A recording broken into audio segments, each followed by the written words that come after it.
300 years after a man-made virus wiped out most of humanity and gave apes increased intelligence, a chimpanzee must work together with a human woman to defeat an egomaniacal ruler and save his clan. After a man-made virus gave rise to an intelligent species of ape and turned humans mute and feral, the two factions struggled to coexist. In the war, one ape reluctantly took the reins of leadership and sacrificed his life for his kind, Caesar. Following his demise, the loyal followers placed flowers on his body before they finally laid his soul to rest by burning the remains next to a rock with his symbol on it. 300 years later, friends Noah, Suna, and Anaya climb the tall trees in the forest that's overtaken a once bustling metropolis in search of golden eagle nests. Eventually, they come across one with 3 eggs in it. However, their elders' rules emphasize that they must leave one for the mother, leaving Noah, the youngest of the group, empty-handed. He expresses his concern that he might not be able to procure an egg in time for tomorrow's bonding ceremony, and worries he'll have to wait another year for the next opportunity. Suddenly, he sees another eagle on a much higher nest, so he uses a metal rod to climb up.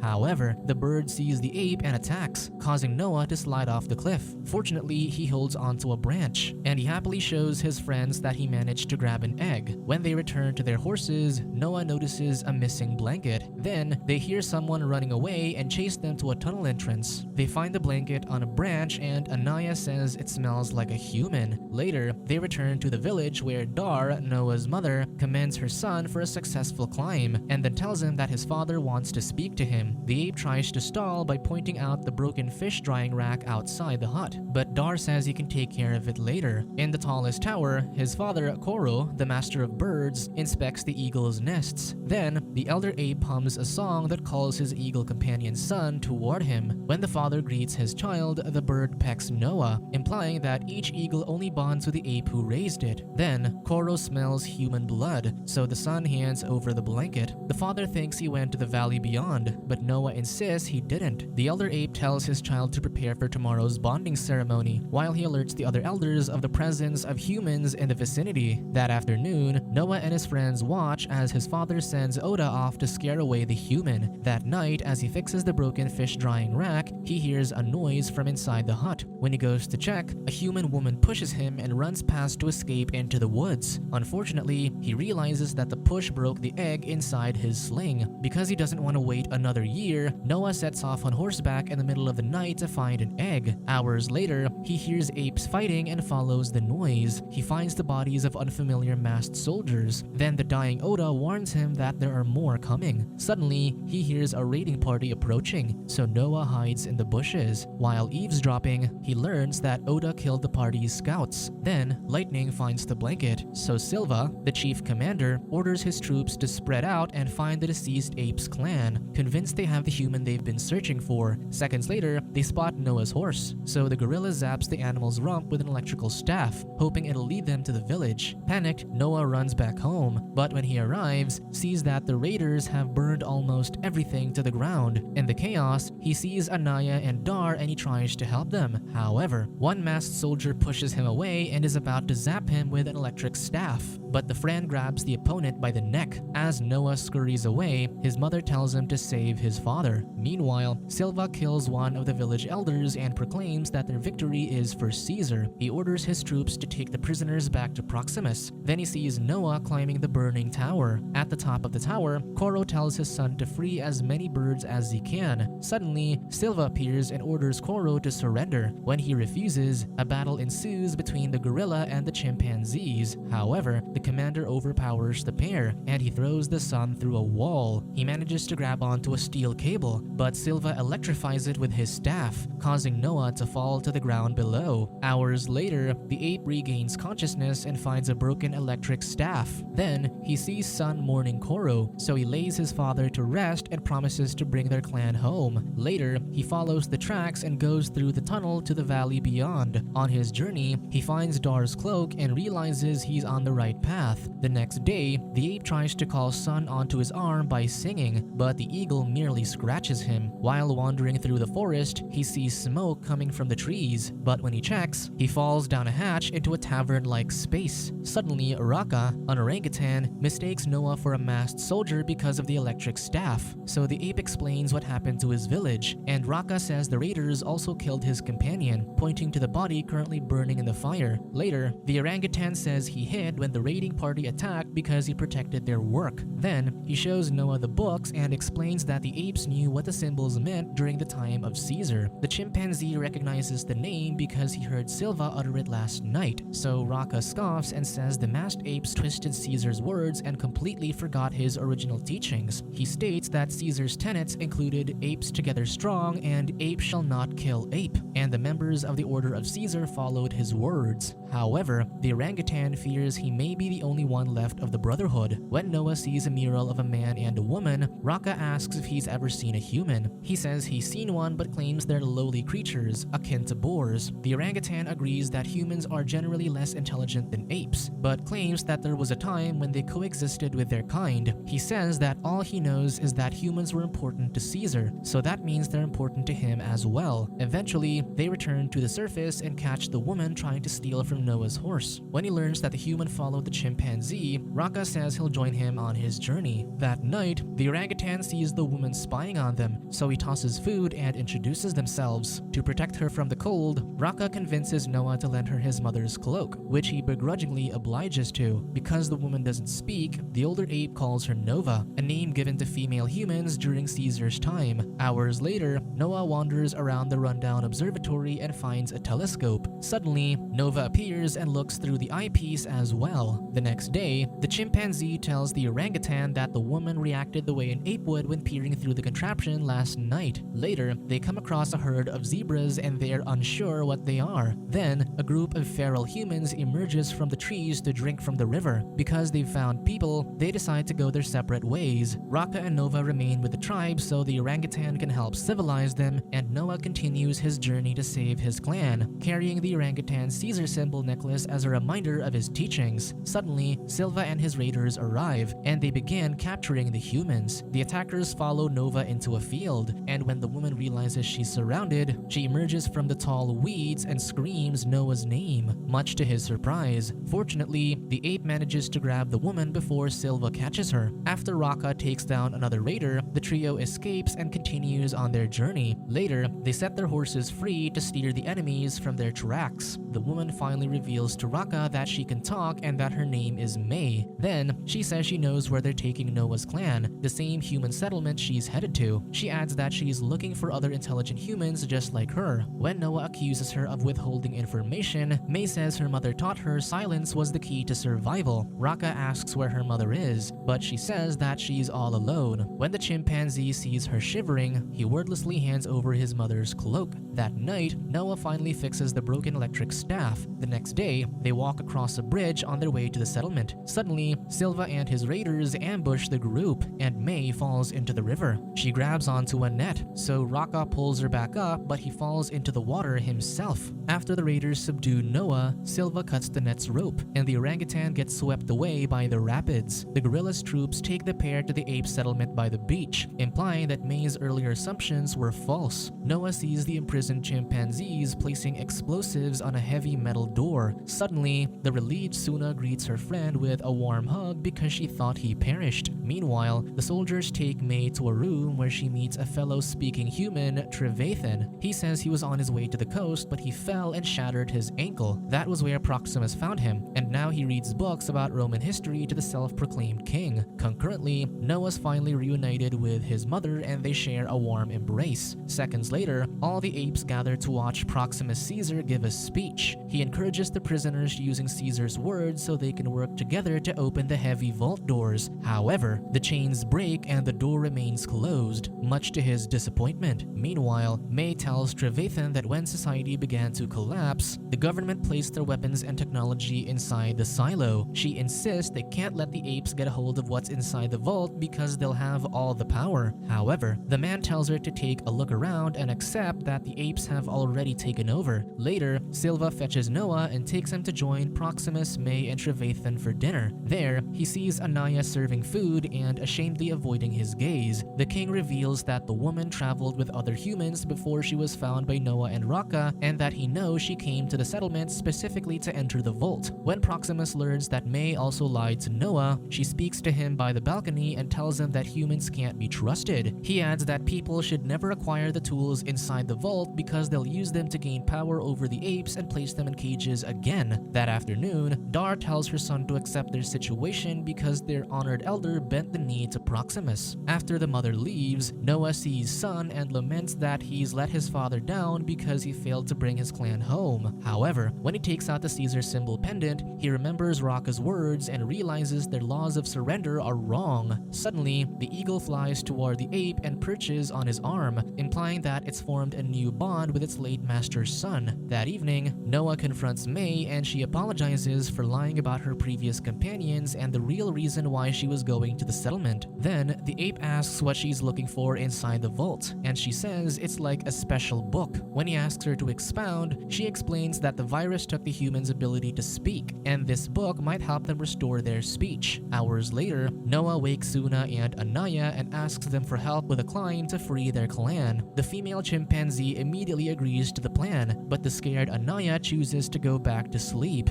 Minutes later, the ape introduces Suna to May and they plant explosives around the strong walls that keep the water from the settlement. Anaya appears and says he's changed his mind, much to his friend's delight. Suddenly, Trevathan catches the group, so the woman tries to convince him to join their cause. However, when he intends to alert Proximus, the determined May jumps on his back, places her arm around his neck, and chokes him until he perishes. They toss Trevathan's body in the water, then climb up to a cliff to reach a secret entrance to the vault. Inside, May turns the electricity on and they wander around the expansive bunker. Then, the woman grabs an axe and tells the apes to stay put. She sees a stockpile of firearms and finally finds the book, which is actually a satellite deciphering key. Meanwhile, the trio finds children's picture books with illustrations depicting animals in cages and humans as the once dominant species. On their way out, they pass by a hangar with tanks and army vehicles. When May presses the button to open the vault doors, it triggers the alarm, so she tells Noah to go directly to his clan and then she'll detonate the explosives. To their surprise, Proximus and his troops are waiting on the other side, and they herd all the clan members into the bunker. Then, lightning grabs Suna and the king orders Noah to choose who to save between the female orangutan and May. Just as the lieutenant's about to take Suna's life, the woman shoots lightning with a gun. Both scared and amazed, Proximus tells May that she's free to go as long as she tells them where she found the weapon. Despite Noah's pleas not to trigger the explosives yet, since his clan is inside the bunker, she sticks to her original plan of destroying everything inside so the apes can't use them. After the woman detonates the explosives, the strong walls collapse, and seawater quickly rushes into the bunker. Noah orders his clan to climb as high as they can to safety. After he saves his mother from drowning, the ape tells the others to follow Suna and Anaya. Suddenly, Silva appears and a fierce battle ensues. At first, the chimpanzee seems outmatched by the gorilla, but Noah uses his smarts to trap his opponent under the pipes, causing him to drown. Eventually, the ape reunites with his clan atop the bunker, but the furious Proximus attacks him. The king handily defeats the smaller Noah, so he orders him to bend his knee in front of everyone. However, the injured ape starts to sing just like his father used to, confusing Proximus. Then, the other clan members join the chant, and together, they summon their eagles to attack Proximus until he falls off the cliff and onto the jagged rocks below. Weeks later, the clan rebuilds their village and May stops by to bid goodbye. Noah tells her that Proximus was right when he said that humans will never stop until they take everything. The woman counters that the silo was built by humans for human needs, so the ape wonders if she thinks his kind deserves to own anything, and she doesn't answer. He says he'll rebuild their home, stronger and better because of everything they've learned. Then, he asks if she believes Raka was right to think humans and apes can coexist, but she admits that she doesn't know the answer either. Before she leaves, Noah hands her the orangutan Caesar symbol necklace and says it's important. Days later, May delivers the deciphering key to a human settlement in a satellite base, and the inhabitants are finally able to contact another base in Indiana. Meanwhile, Noah takes Suna to the observatory and shows her how to use the telescope. Subscribe to watch more videos like this, turn on notifications and leave a like to help the channel out. Thank you for watching.